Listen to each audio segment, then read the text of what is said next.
दोस्तों हमारे पड़ोस में फाइनली यूएस ग्रेट गेम जिसका इंतजार काफी लंबे समय से हो रहा था अब वो शुरू हो रहा है। अगर आप देखें तो यूनुस और चाइना दोनों ही अंडर प्रेशर हैं, लेकिन यूनुस ने ये मानना होगा उसने कहीं ना कहीं अमेरिका को अपने पक्ष में लाने के लिए एक नया तिगड़म भिड़ाया है। क्या हुआ है दोस्तों, आपको मैं डिटेल समझाने वाला हूं। बांग्लादेश आर्मी से जो झड़प है वो इस वजह से आउट एंड ओपन हो चुकी है। दोस्तों इतना ही नहीं, यहाँ पे अगर आप देखिए तो कुछ वीडियोस भी आ रहे हैं जिसमें हमने देखा है बांग्लादेश आर्मी, यूएस आर्मी और अरकान आर्मी तीनों ही एक जगह पे मिल भी रहे हैं, कुछ मीटिंग्स वगैरह भी हो रही है। क्या है वो आपको मैं दिखाऊंगा। यहाँ पे अगर आप देखें तो बांग्लादेश ने स्वयं भी कहा, हाँ अरकान आर्मी से हमारा कांटेक्ट है क्योंकि ये प्रैक्टिकल नेसेसिटी है, और इस प्रकार की बात भी होने लगी। वो वीडियो भी जब साझा किया गया, दोस्तों यहाँ पे बांग्लादेश ने कहा कि हम तो लॉजिस्टिक सपोर्ट देंगे रखाइन स्टेट ऑफ म्यांमार में जो एड दिया जा रहा है उसके लिए। उसके बाद दोस्तों वकर-उज़-ज़मान आउट इन ओपन आए हैं और आके इन्होंने कहा कि देखिए भाई, there will be no bloody corridor. जी हाँ दोस्तों, ये शब्द इन्होंने प्रयोग किए हैं। कहा कि कॉरिडोर बिजनेस हम नहीं करने वाले, ये बात गांठ बांध के बैठा लीजिए। और इसके साथ वकर-उज़-ज़मान ने यूनुस सरकार को कॉशन भी किया है, साफ साफ कहा है कि देखिए भाई, ये आपके यहाँ कोई फॉरेनर है जो कि फैसले लेते हैं और बांग्लादेश उनके फैसलों से नहीं चलने वाला। किस फॉरेनर की बात हो रही है आपको जल्दी समझाऊंगा। दोस्तों यहाँ पे अगर आप देखें तो इसके बाद खलील उर रहमान जो कि एनएसए हैं, जी हाँ, ये यूनुस के द्वारा अपॉइंटेड हैं और ये ही वो फॉरेनर हैं जो फैसले ले रहे हैं, जो कि काफी ज्यादा पक्ष में है कि एक कॉरिडोर बनाया जाए। दोस्तों यहाँ पे क्या है, ये ह्यूमैनिटेरियन कॉरिडोर जो कि मेन बोन ऑफ कंटेंशन है,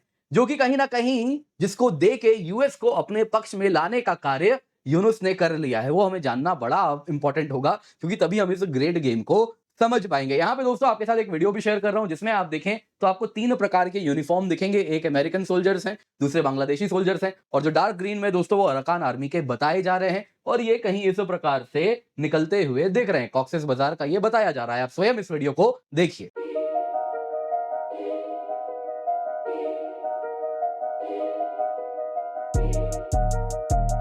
तो दोस्तों जैसा आपने इस वीडियो में देखा, कुछ खिचड़ी तो यहाँ पे पक रही है।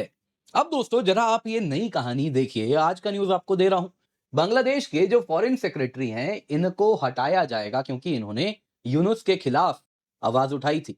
जी हाँ दोस्तों, यूनुस जो कि ह्यूमैनिटेरियन कॉरिडोर के पक्षधर हैं, उस इनिशिएटिव के समर्थन कर रहे हैं। बांग्लादेश के जो फॉरेन सेक्रेटरी यहाँ पे आप देख रहे हैं, हमारे फॉरेन सेक्रेटरी विक्रम मिस्री साहब के साथ हैं। दोस्तों इनको हटाया जाएगा क्योंकि इन्होंने साफ-साफ बोल दिया कि इस प्रकार से यदि ह्यूमैनिटेरियन कॉरिडोर बनाया जाएगा तो ये बांग्लादेश के हित में नहीं है। अब यूनुस और खलील उर रहमान जो कि वो अमेरिकन या जो विदेशी हैं जिनकी बात हो रही है, वो कुछ भी करें। दोस्तों यहाँ पे आपको जानना होगा, ये रेफ्यूजी कॉरिडोर अगर आप देखें तो ये मेन बोन ऑफ कंटेंशन है। पर दोस्तों यहाँ पे और एक चीज देखनी होगी। अगर आप यूनुस को देखें तो इन्होंने स्टार्टिंग में चाइना के गोद में बैठने का प्रयास किया। चाइना ने काफी कुछ कहा और इन्होंने कहा कि आपको हम ये पोर्ट दे देंगे, फलाना टर्मिनल दे देंगे, और बहुत सारी बातें की गई। यहाँ पे दोस्तों हमारे लाल मुनीरहाट एयरपोर्ट के पास लाल मुनीरहाट एयरपोर्ट भी रीएक्टिवेट करेंगे, एयर स्ट्रिप है उसको रीएक्टिवेट किया जाएगा, और न जाने क्या क्या बात नहीं हुई है। लेकिन दोस्तों बांग्लादेश आर्मी ने क्लियरली कह दिया, जब इन्होंने इनको फॉरेनर बुलाया खलील उर रहमान को, तभी बांग्लादेश आर्मी चीफ ने यह भी कहा, 6 पॉइंट्स में कहा है इन टोटल, जिसमें उन्होंने कह दिया कि देखिए भाई, ये टर्मिनल देना, विदेशी को कोई बेस देना, ये सब काम एक चोजन सरकार कर सकती है जो चुन के आई हुई हो। और ये काम कहीं से भी अगर आप देखें तो अपने जो यूनुस बाबू हैं वो तो नहीं कर सकते। इसके सिवा अगर आप देखें तो यूनुस के बारे में इन्होंने ये भी कहा कि बाकी चीजें ठीक है, दिसंबर तक का टाइम है, तुम्हें चुनाव कराना है, आज भी हम वहीं पे टिके हैं। कहीं ना कहीं यूनुस बड़े परेशान हैं। वो चाह रहे हैं कि क्यों ना अमेरिका को ले आया जाए अपने पक्ष में, और फिर दिसंबर में चुनाव कराने के लिए जो इंटरनेशनल प्रेशर मेरे ऊपर बन रहा है उससे भी मैं बच पाऊंगा। तो यहाँ पे कैसे वो अमेरिका कार्ड खेल रहे हैं, आइए जरा आज के वीडियो में इसी को जानते हैं। बड़ा ही डिटेल्ड एनालिसिस आपके लिए है। वीडियो लाइक कर दें, चैनल सब्सक्राइब कर दें, बेल आइकन तो अवश्य दबा दें। दोस्तों सबसे पहले यहाँ पे क्या ग्रेट गेम हो रहा है जरा आपको मैं बेसिक से समझा देता हूं। हो सकता है आप लोगों ने मेरे स्टार्टिंग के वीडियोस ना देखे हो, तो यहां से आप पिक कर सकते हैं। देखिए क्या हुआ है, देखिए म्यांमार मिलिट्री हुंता है जो कि अगर आप देखें तो म्यांमार की बेसिकली आर्मी है जो कि वहां पे सरकार चला रही थी, उसको चाइना का सपोर्ट है। अब हुआ यूं है, देखिए यूएस में ना अलग अलग, अब देखिए म्यांमार में क्या है कि अलग अलग जगहों पे अलग अलग इंसर्जेंट ग्रुप्स हैं जो म्यांमार की मिलिट्री हुंता को हटाना चाहते हैं। और उसी में अगर आप देखें तो दोस्तों ये है रखाइन स्टेट जो बांग्लादेश से लगा हुआ है। अगर आप देखें तो पूरे म्यांमार में ये among the most geo strategic location में स्थित है। अगर आप यहां पे आ जाते हैं तो कहीं ना कहीं बे ऑफ बंगाल के सबसे इंपॉर्टेंट लोकेशन में बैठे हैं, और यहीं से अगर आप देखें तो चाइना के भी बहुत सारे निवेश जा रहे हैं। यहां पे दोस्तों कियोक फ्यू है, क्योक्स्यू अगर आप देखें तो चाइना ने वहां पे एक एसईजेड बनाया है। यहाँ पे दोस्तों गैस फील्ड है, इसके सिवा यहाँ पे पेट्रोलियम रिजर्व्स है। यहां से अगर आप देखें तो इस प्रकार से चाइना ने ऑयल एंड गैस पाइपलाइन भी बनाया है, जिसके द्वारा मलक्का पे जो उसकी निर्भरता है वो भी कुछ कम होती है, और यहीं पे अगर आप देखें तो डायरेक्टली पाइपलाइन भी उसने ऐसे बना दिया है। अब हमारा भी दोस्तों यहाँ पे बहुत इंटरेस्ट है, हमारा भी अगर आप देखें तो यहीं पे आप देखेंगे तो एक सितवे पोर्ट है, जहां पे हमने भी खूब निवेश किया है, और कालादान मल्टी मोडल पोर्ट वगैरह, जिसके द्वारा हम नॉर्थ ईस्ट को कनेक्टिविटी भी देते हैं। अब दोस्तों यहाँ पे इस वजह से ये इलाका बड़ा इंपॉर्टेंट है। अब यहाँ पे अराकान आर्मी एक्टिव है। यूएस क्या कर रहा है कि इसी अराकान आर्मी को सपोर्ट कर रहा है मिलिट्री हुंता को हटाने के लिए। अब दोस्तों अगर आप देखें तो इसके द्वारा बांग्लादेश को भी प्रेशर किया जा रहा है कि आप अराकान आर्मी को सपोर्ट करें। अब इसमें आता है दोस्तों, ये कहानी आती है ह्यूमैनिटेरियन कॉरिडोर की। अब देखिए दरअसल यहाँ पे आप देखें तो कॉक्सेस बाजार है, ये रखाइन स्टेट है। अब देखिए अराकान आर्मी को अगर वहां पे बड़ा एक्शन करना है तो सपोर्ट तो चाहिए होगा।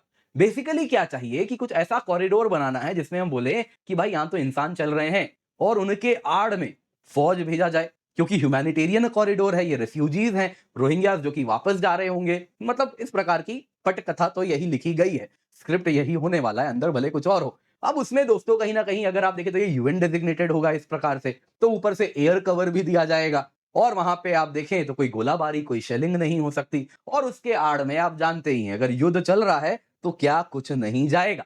तो यही कहानी है। अब दोस्तों हुआ क्या, यूनाइटेड नेशंस के secretary general Antonio Guterres Bangladesh गए थे मार्च 2025 में, और उन्होंने कहा यहां एक ह्यूमैनिटेरियन कॉरिडोर बनाना चाहिए जिसके द्वारा जो रोहिंग्यास हैं उन सबको वापस भेजा जाए और यहाँ रखाइन स्टेट में भेजा जाए, साथ ही साथ इनको दवाई खाना वगैरह भी दिया जाए। वहां पे तो आप जान ही रहे हैं कब से बात चल रही है, रखाइन स्टेट में तो एक भयानक अगर आप देखें तो भुखमरी भी आने की संभावना है। अब ये सारी बातें उन्होंने की, उसके बाद क्या हुआ, यूएन ने प्रपोज किया कि क्यों ना एक ह्यूमैनिटेरियन कॉरिडोर यहां पर बनाया जाए जिसमें लैंड रूट्स रिवर रूट्स हो, जिससे लोगों को भेजा जाए और खाना वगैरह डिलीवर किया जाए। अब देखिए दोस्तों कॉरिडोर इनिशियली एनविजन किया गया था कि जो 13 लाख रोहिंग्या कॉक्सेस बाजार में रहते हैं उनको वापस भेजा जाएगा, और साथ साथ लगे हाथ चलिए खाना भी दे देंगे और वो सारी चीजें एड वगैरह जो चाहिए वो भी दी जाएंगी। लेकिन दोस्तों आज यही humanitarian corridor bone of contention है। यूनुस और जो सिविलियन गवर्नमेंट यूनुस के द्वारा, सिविलियन गवर्नमेंट का बेसिकली ऑटोक्रेटिक रूल जो यूनुस की चल रही है, वो यूनुस कहता है कि भाई इसको हम सपोर्ट करेंगे।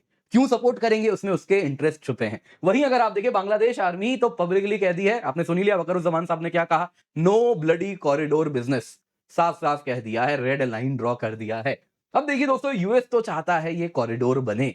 अब यहां पे अगर आप देखें तो कहानी कुछ इस प्रकार है। देखिए सबसे पहले यूनुस क्यों सपोर्ट करना चाह रहे हैं।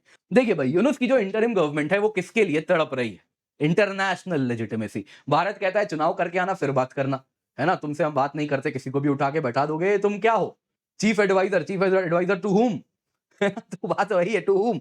तो तुम पीएम थोड़े ही हो, ना तो तुम प्रेसिडेंट हो ना पीएम हो, तो जब चुन के आओगे तब बात करेंगे। तो इसको चाहिए दोस्तों इंटरनेशनल लेजिटिमेसी। यहां पे यदि ये एक यूएन लेड कॉरिडोर बनवाता है तो उसे लग रहा है कि वो यूएन लेड इनिशिएटिव का हिस्सा बन जाएगा, तो इससे उसको इंटरनेशनल लेजिटिमेसी मिल जाएगी। कहीं ना कहीं यूएस ने भी यही प्रॉमिस किया है, कहा है कि ये इंटरनेशनल कॉरिडोर बनवाओ और इसमें हमारे जो जो एम्यूनिशन से लेके एलिजेडली एलिजेडली जो चीजें जाएंगी, है ना, अराकान आर्मी के सपोर्ट में एयर सपोर्ट भी ऊपर बना रहेगा, है ना, तो वो सारी चीजें जो होंगी उसको अगर तुम सपोर्ट करोगे तो तुम्हारे साथ वॉशिंगटन के टाइज भी बेहतर हो जाएंगे। अब यूनुस तो इतने में ही, मतलब आप जानते ही हैं, है ना, अगर गोरा साहिब आके इनको एक बार सर पे ऐसे हाथ रख दे तो ये सलाम ठोक देते हैं तुरंत। तो कुछ वही इन्होंने किया है वापस। दोस्तों यहां पे अगर आप देखें तो पोटेंशियल रिपैट्रिएशन भी है, कहा जा रहा है रोहिंग्यास को वापस भेज देंगे, तो ये भी कुछ बातें हैं। लेकिन एक बात समझिए, यूनुस जब से आए हैं तब से वो अबव हिज वेट पंच कर रहे हैं। वो कभी चले जाते हैं ना, पूरी लीडरशिप पूरे के पूरे इलाके की करते हैं, बांग्लादेश भूटान सार्क सार्क करते हैं, आपने सुना कैसे करते हैं, और इस तरीके से वो अपने आप को एक लीडर की तरह प्रोजेक्ट भी करना चाह रहे हैं। तो उनको लग रहा है ऐसे यूएन लेड कॉरिडोर से वो अपने आप को एक लीडर भी प्रोजेक्ट कर लेंगे और चुनाव कराने का प्रेशर भी खत्म हो जाएगा, क्योंकि अमेरिका का सपोर्ट मिल जाएगा, पूरे वेस्टर्न ब्लॉक का सपोर्ट मिल जाएगा, फिर क्या जरूरत है चुनाव करवाने की। अब तो ऐसे ही उनकी सरकार को लेजिटिमेसी मिल गई। अब यहां पे जरा देखिए बांग्लादेश आर्मी क्लियरली इसके खिलाफ है।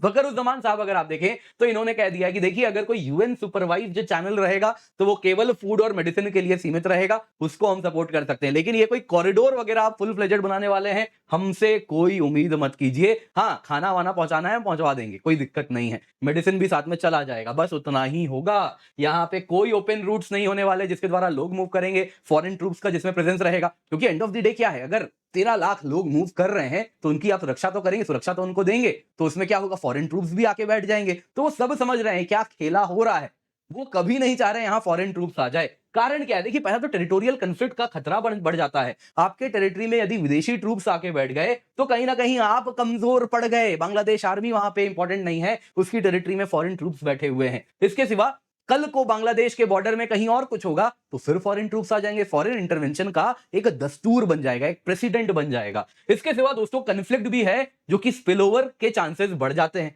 अब देखिए अगर इस प्रकार से लोग मूव कर रहे हैं, कोई कॉन्ड्यूट बना हुआ है, तो जो स्मगलर्स हैं वो वेपन भी लेके आएंगे, ड्रग्स भी लाएंगे, फाइटर्स भी आएंगे, इतने लोग मूव कर रहे हैं, उनको एज अ म्यूल यूज तो किया ही जाएगा। ये तो कॉमन सेंस है, स्मगलर्स जहां भी हैं वो कहेंगे भाई आ रहे हो या उधर जा रहे हो इस कॉरिडोर में तो ये लेते आना, वो भेज के जाना, तो ये सारी चीजें होंगी। और इसके साथ अगर आप देखें तो बांग्लादेश में इंटरनल सिक्योरिटी के चैलेंजेस भी बढ़ेंगे। इसके सिवा क्या होगा, ये जो लैंड कॉरिडोर के आसपास वाला इलाका होगा, यदि उससे वेपन्स आने लग गया अराकान आर्मी के लिए तो उससे क्या होगा, जो मिलिट्री हुंता है बांग्लादेश के अंदर भी शेलिंग करेगी, गोलाबारी करेगी, इसी कारण से करेगी, बोलेगी ये तो हमारे हित के खिलाफ है तो हम इसको नहीं अलाउ करेंगे। यानी बांग्लादेश भी इस बड़े आग में फंसेगा, ये बात अच्छे से वकरुज्जमान समझ रहे हैं। इसके सिवा जियोपॉलिटिक्स तो अपनी जगह है ही, म्यांमार की जो हुंता है वो इसके स्ट्रिक्टली खिलाफ है, तो वो क्यों म्यांमार की हुंता को इस प्रकार से आगे बढ़ के उसके खिलाफ जाए। साथ ही साथ चाइना भी उसके खिलाफ है, भारत भी पसंद नहीं कर रहा कि अगर फॉरेन ट्रूप्स यहां पर आके बैठ जाएंगे हमारे पास में, तो ये चीज हम भी पसंद नहीं कर रहे। तो यहां पे दोस्तों वकरुज्जमान अगर आप देखें ना तो ये केवल और केवल एक चीज चाहते हैं, वो है स्टेबिलिटी, बांग्लादेश में स्टेबिलिटी बनी रहे। अब यहां पे आइए जरा समझते हैं क्या हो रहा है। देखिए एक बात समझिए, हसीना भी कभी नहीं चाहती थी कि यूएस प्रेजेंस हमारे इलाके में हो, ना ये बात इंडिया चाहता है, ना ही ये बात चाइना चाहता है। वकर क्या कर रहे हैं, वो टाइज को बैलेंस करना चाह रहे हैं कि एक तरफ चलिए यूएस के साथ रिश्ते हैं, लेकिन दूसरी तरफ जो रीजनल प्लेयर्स हैं यहाँ पे, इंडिया हो गया, चाइना हो गया, इनको आप एलियनेट ना कर दें, क्योंकि इंडिया और चाइना का इस इलाके में इतना प्रेजेंस है कि वो जिस दिन चाहे उस दिन बांग्लादेश के दक्षिणी इलाके में आग लगा सकते हैं, और जब वो आग लगेगी उसके बाद यूएस सबसे पहले भागेगा। ये बात उनको अच्छे से समझ आ रही है। देखिए दोस्तों यहां पे एक बात समझिए, जब ये कॉरिडोर को रिजेक्ट कर रहे हैं ना तो जमन यहां पे इंडिया के साथ भी अलाइन कर रहे हैं। इंडिया का हमेशा से क्या कहना रहा है कि देखिए कोई भी प्रॉब्लम होगा हमारे इलाके में, हम रीजनल ग्रुपिंग के थ्रू उसका हल निकालें, है ना, बायलैटरल सॉल्यूशन निकालें, लेकिन पश्चिमी पावर्स को कभी भी नहीं आने देंगे। हमेशा से हम साइन करवाते रहे सभी से, इंडियन ओशन रीजन में कोई भी फॉरेन पावर ना आए, फॉरेन पावर ना आए, जो प्रॉब्लम है हम स्वयं सॉल्व करेंगे। तो एग्जैक्टली यही इंडिया का भी हमेशा से वर्जन रहा है, तो उसको भी ये कहीं ना कहीं सपोर्ट कर रहे हैं। अब जरा देखिए यहाँ पे वकरुज्जमान के टाइज अमेरिका से भी इस प्रोसेस में बिगड़ रहे हैं, क्योंकि यूनुस तो उनके गोद में बैठना चाह रहे हैं। दरअसल दोस्तों जनरल जमन जो है वो यूएस जाने वाले थे, लेकिन वो विजिट कैंसिल हुई आज से 11 दिन पहले, 11 मई को। क्यों हुई, क्योंकि उसी दिन और एक न्यूज आया, जो आर्मी चीफ हैं उन्होंने कहा कि जो principal staff officer Kamrul Hasan है, जिनको आप यहां देख रहे हैं, इनको हटाया जाए। दोस्तों शायद आपको ये शक्ल याद आ रही होगी, मैंने एक बार पहले भी बताया था, जब बांग्लादेश में कू की कहानी चल रही थी, उस वक्त में अगर आप देखें तो यही प्रिंसिपल स्टाफ ऑफिसर थे, और ये डायरेक्टली कू के लिए कहीं ना कहीं प्रोत्साहित नहीं कर रहे थे, लेकिन पीछे छुप के कर रहे थे। उस वक्त इनको यही कहा गया था कि अब दूर रहना, दोबारा मत करना। प्रिंसिपल स्टाफ ऑफिसर दरअसल मोहम्मद यूनुस के ऑफिस में बैठते हैं, इनका काम होता है आर्मी और गवर्नमेंट के बीच में लाइजन करना, तो इनको अपॉइंट भी मोहम्मद यूनुस ने ही किया था, तो यूनुस के ही ये इंटरेस्ट का ध्यान भी रखते हैं। अब इनको क्यों हटवाने की बात की गई, कू तो कहानी काफी पुरानी हो गई, अब इसलिए की गई क्योंकि ये जो पीएसओ हैं, ये यूएस एम्बेसी ढाका में जो यूएस जो हेड ऑफ द अफेयर्स हैं वहां की, जैकब्सन, उससे मिल के आए। जैसे ही मिले, इस बात को आर्मी चीफ ने पसंद नहीं किया, कहा कि तुम चेन ऑफ कमांड तोड़ रहे हो और अब इसको निकाला जाए। तो दोस्तों यहां पे अगर आप देखें तो यूएस से रिश्ते खराब हुए हैं, क्योंकि यूनुस अब यूएस के गोद में बैठना चाह रहे हैं। यहां पे आप में से कई लोगों को याद होगा, मैंने बताया था जब कू की कहानी चल रही थी, तब भी अगर आप देखें तो बांग्लादेश आर्मी जो थी वो एक तरफ तो उनको भारत ने आगाह कराया था कि भाई देखो कू होने वाला है, तुमको बच के रहना है, उनको मैं अफ्रीका लेके गए थे, वहां पे कुछ यूएस से भी उनको कनेक्ट करवाया गया था, वहां पे हमने कहा था, हमें इतना पता था कि कुछ गिव एंड टेक यूएस के साथ हुआ है।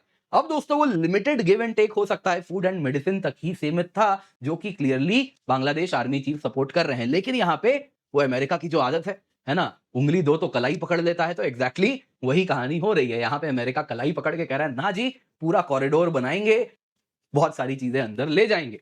अब दोस्तों यहाँ पे आप में से कई लोग पूछेंगे, वो वीडियो तो दिखा रहा है कि यूएस आर्मी, बांग्लादेश आर्मी, अरकान आर्मी में कोऑपरेशन हो रहा है, तो वो कैसे हो रहा है जब बांग्लादेश आर्मी चीफ इतने खिलाफ हैं? देखिए दोस्तों, मत भूलिए इमेंस यूएस प्रेशर है। देखिए कोई वॉर टाइम एक्सरसाइज तो नहीं हो रहा था, एक लिमिटेड ऑफिस है, बैकड्रॉप में आप देख रहे हैं कुछ ट्रेनिंग स्कूल है, तो कुछ कोऑपरेशन हो रहा है, तो लिमिटेड कोऑपरेशन दिख रहा है, maybe with respect to corridor, जो कि दवाइयों के लिए और खाने के लिए है। तो वो भी अगर, जो कि बांग्लादेश आर्मी चीफ कह रहे हैं हाँ वो होना चाहिए, तो उसके लिए भी आप पहले कुछ कोऑपरेशन तो करेंगे ना, कि हाँ क्या मेडिसिन, क्या फूड, हमें कैसे सप्लाई लाइंस बनाने हैं, कौन से वो सप्लाई लाइंस हैं जो रूट्स होंगे, कौन से वो लैंड रूट्स हैं जहां से दवाई जाएगी, अच्छा कौन कौन से जगहों पे लैंडिंग साइट्स होगा जहां पे लेके जाया जाएगा, कितने क्वांटिटी में लेके जाया जाएगा, कौन आपस में कोऑर्डिनेट करेगा, अराकान आर्मी की तरफ से कौन होने वाला है, यहाँ पे बांग्लादेश की तरफ से कौन होने वाला है। तो इसलिए बड़ी लिमिटेड गैदरिंग है। तो यहाँ पे ये जो बातें हो रही है कि अब तो बस युद्ध होने वाला है, साथ में मिलके करेगी बांग्लादेश आर्मी, वो परिस्थितियां जो जमीन पे है ना, उनसे बिल्कुल अगेंस्ट, वो बिल्कुल मतलब कहीं ना कहीं अलग ही कहानी सुना रहे हैं, वास्तविकता वैसी नहीं है।